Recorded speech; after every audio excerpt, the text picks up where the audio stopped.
Imaginemos un videojuego clásico, una de estas obras maestras de los años 80.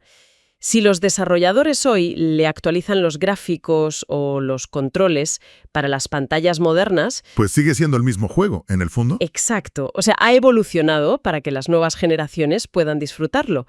Bueno, pues esta inversión profunda de hoy va precisamente de esa tensión, pero en el mundo de la cultura. Yo la verdad estoy fascinada con lo que vamos a ver hoy. Sí, hoy vamos a explorar la transformación de las danzas tradicionales y sobre todo a desmontar ese mito tan arraigado de que el folclore debe ser una especie de pieza de museo intocable. Vale, vamos a desgranar esto, porque parece existir una presión social enorme, casi una exigencia para que las danzas se mantengan rígidamente idénticas a como eran en el pasado. Como la única forma verdaderamente original. Y por lo tanto, la única válida. Eso es. Y frente a esto aparece la llamada danza de proyección folclórica, que, es la misma danza, pero adaptada. Le meten iluminación escénica, diseño de vestuario, una técnica mucho más estructurada. Y claro, se diseña pensando en mantener la atención de un público actual. Ajá.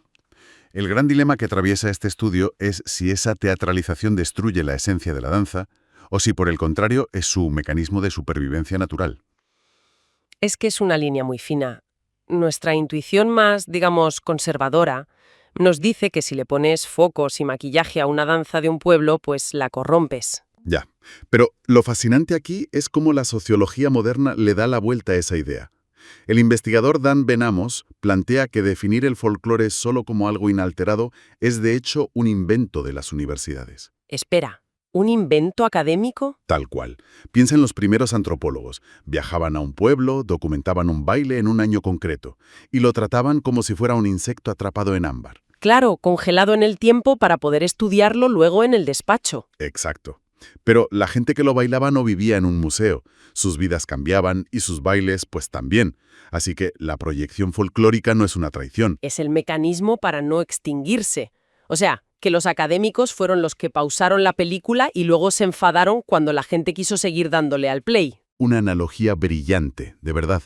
Hay casos fantásticos en Perú que ilustran esto a la perfección en los textos. La marimera, por ejemplo. Sí, que hoy en día requiere una técnica rigurosa y se compite en coliseos inmensos, ¿no? Madre mía, frente a unos jurados estrictísimos. O la famosa danza de las tijeras, que tiene unas raíces profundamente místicas y rituales en los Andes. Ya, pero que hoy vemos brillar en festivales artísticos súper contemporáneos. Eso es.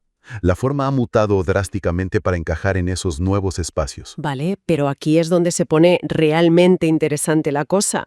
Porque, a ver, si agarramos un rito sagrado, místico, y lo modificamos tanto para que encaje bajo los focos de un escenario esperando los aplausos de un estadio, Ajá.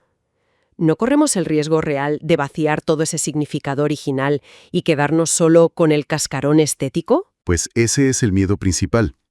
Pero el análisis cultural aporta otra perspectiva, apoyándose en la idea de las tradiciones inventadas del historiador Eric Hobsbawm. Vale, ¿y qué dice él? Él explica que la función principal de muchas tradiciones no es mantener una coreografía intacta, paso a paso, sino fortalecer la cohesión de una comunidad. O sea, hacer grupo. Exacto.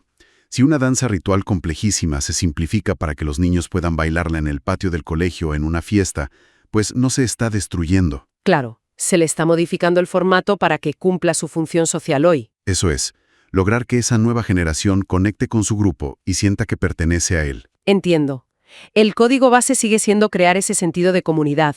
Solo le cambian los gráficos para que el colegio pueda procesarlo. Si conectamos esto con el panorama general, el sociólogo Edward Shields lleva la idea aún más lejos. Nos invita a pensar si la palabra tradicional, así como algo inmutable, sigue teniendo sentido hoy en día. Fuera de lo que es la pura inercia de las instituciones, claro. Exactamente. El impulso de mantener las cosas exactamente igual responde más a un deseo de clasificar el mundo que a la realidad del comportamiento humano. El cambio constante no es una anomalía. Es el estado por defecto de cualquier cultura viva. Eso es. Entonces, ¿qué significa todo esto para quien nos escuche hoy? Sobre todo si pensamos en cómo se enseña la danza. Aprender una danza tradicional no debería consistir en obligar a los alumnos a repetir mecánicamente pasos de hace 100 años. Como si fueran robots, ¿no? Claro, implica investigar el origen, entender para qué servía ese movimiento y abrazar las proyecciones folclóricas contemporáneas sin ningún miedo. Porque el gran mensaje de esta inmersión es que al disfrutar o estudiar cualquier expresión cultural, hay que dejar de ver a la evolución como la enemiga de la tradición. Son parte del mismo ecosistema, al fin y al cabo. Totalmente.